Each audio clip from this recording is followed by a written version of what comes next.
Joining us today is Emily. Emily's going to play the role of a student, a teenager, but she's really one of our behavioralists.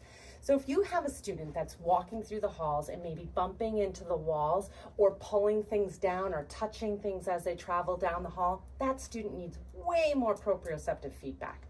A great way to do that is by having them wear a backpack through the halls.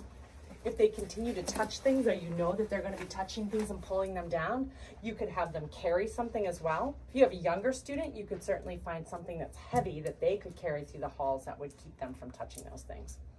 Thanks so much for joining us.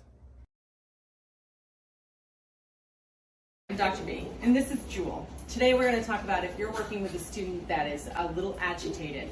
They're glancing at the door, they have a protruded chest, and they keep looking for the exits and that sort of thing. A great thing to do to help combat this would be to help them fill a water bottle. I always use a glass water bottle or something that's clear so that they can see the water filling into it. Jewel, would you mind go ahead and filling that up for us? So having her fill other people's water bottles for us would be really helpful too. So whenever she's agitated, she can go ahead and fill those up, and the running water is actually a natural de-escalator and will help to make her feel more regulated. Thanks so much for joining us. I'm Dr. B, and this is Emily.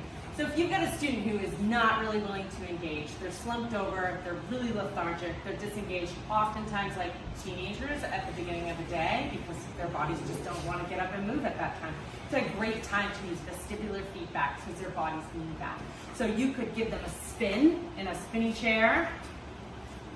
You could even move them to the work they need to do. Either one will work. So try some of those tricks at home.